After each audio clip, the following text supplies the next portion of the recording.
I'm working on a Traxxas Stampede.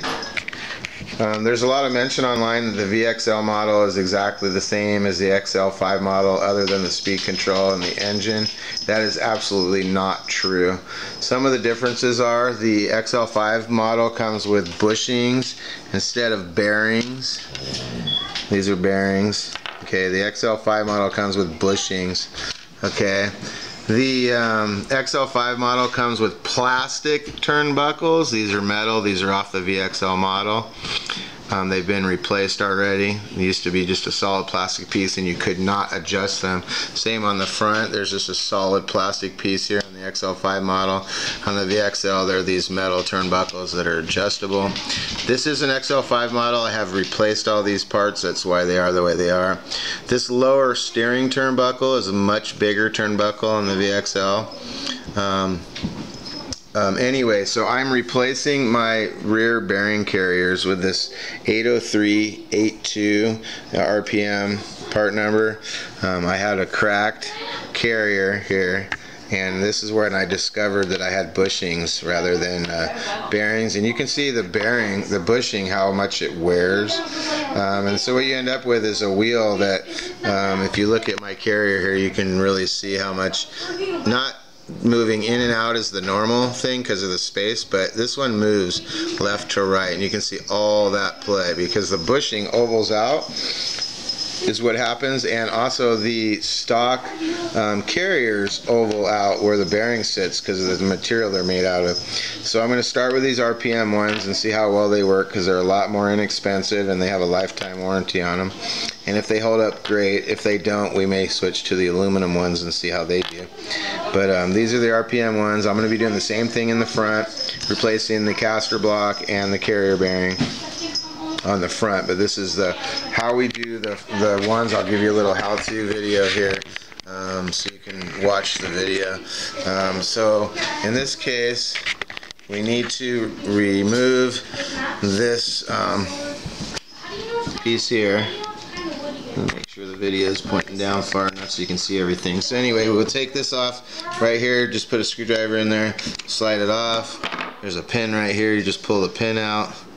Okay, and then there's a washer here. That washer comes off.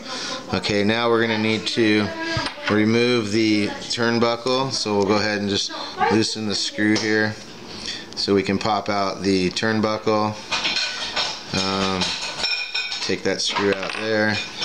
Take a screwdriver. Let me find my screwdriver here. I seem to be missing one of them. Anyway, take a screwdriver and back this out. Very easy to replace.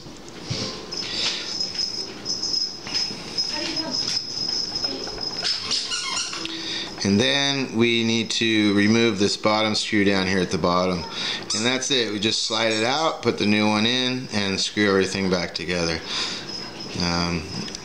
The bearings, in my case, I was lucky. You can go on to Traxxas.com, look up the VXL model, and look up the owner/parts manual, and you can get all the parts number that for these things. So the bearings parts number, the turnbuckle part number, all the part numbers for these items that I mentioned, and just replace them, and then you'll have a full ball bearing setup. So in this case, that's what I did. Other than I'm replacing the carry bearings with the RPM ones because I've been told they're much stronger, they last longer. So okay, once that's out, this just slides out. Now you can slide this whole drive shaft out like that, and then you have this, you just slide it out. You can see that the bushing is supposed to press into the carrier, and it literally slides in and out because it's just ovaled out. So you can see that. That's what happens to the plastic here, is there because of the material, and also the you can see the wear area on the bushing. So that's why you replace them with bearings. So anyway, now the same process, putting them back together. I usually will use a brush and just wipe everything off to make sure I get all the dust off the areas that need to slide back together to keep the dirt out from it. The bearings, all these parts here, you can just brush them off to get the dust and dirt off before you slide them back together. But put it back together is the reverse of taking it apart. So we'll just go ahead and clean this washer. And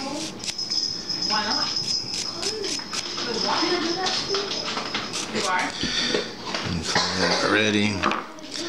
And clean this carrier here. Oh, I just saw it looked like another little piece of something that was in there. That was interesting. I'll have to check that out. I don't recall there being a part in there like that. Looks like there's a... I'll have to put that back on. I don't recall there being a washer in there like that, but that just came off, so I don't know if that's like some kind of seal. That was on here.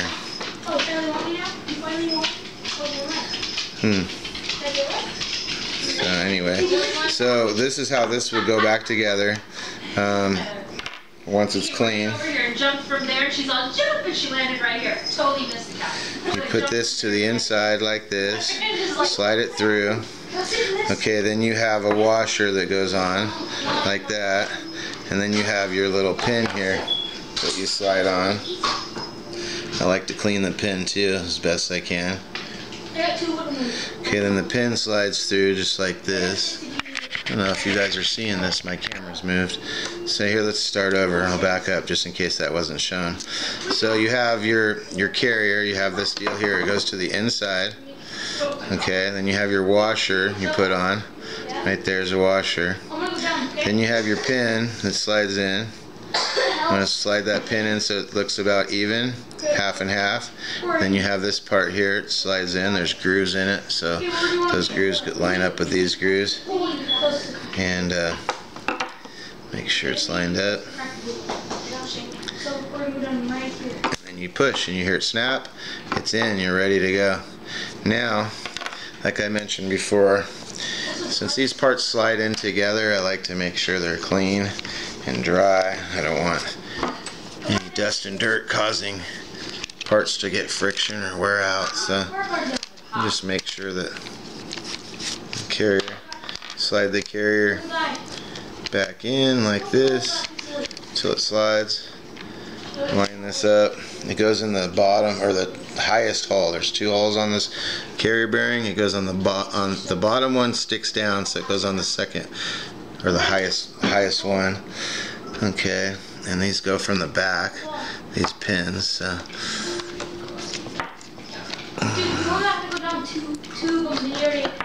line up the hole. There it goes.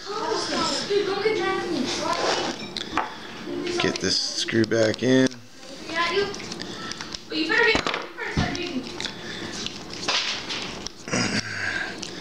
Okay, then put the screw back in your turnbuckle. You have to find the hole and guide it. You're going to be re-threading the hole here because it's a new hole. Usually it'll start by hand. Just make sure it goes in straight. And then you can just get your screwdriver on in the back here and start screwing it in. That's all there is to it. It's really, really easy. Once I'm done getting the screw on, I'll put the little nut back on the back and pop the wheel on. So,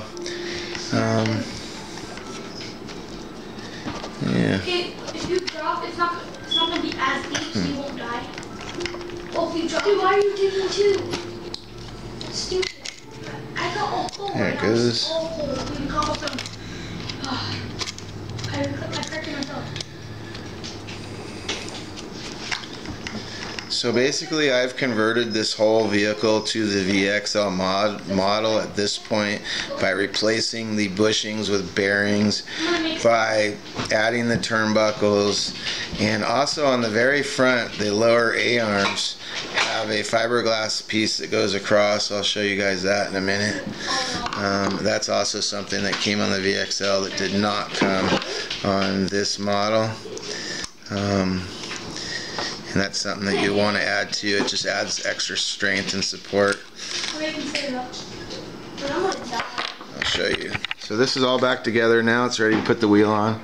On the front right here, there's this piece here too that doesn't come on the XL-5 model, and it basically attaches the lower A-arm from one side to the other, and it strengthens the front and basically from, you know, for crashing and stuff. So anyway, this model that I have here is the son of Gravedigger model. That's why everything's all blue springs and everything.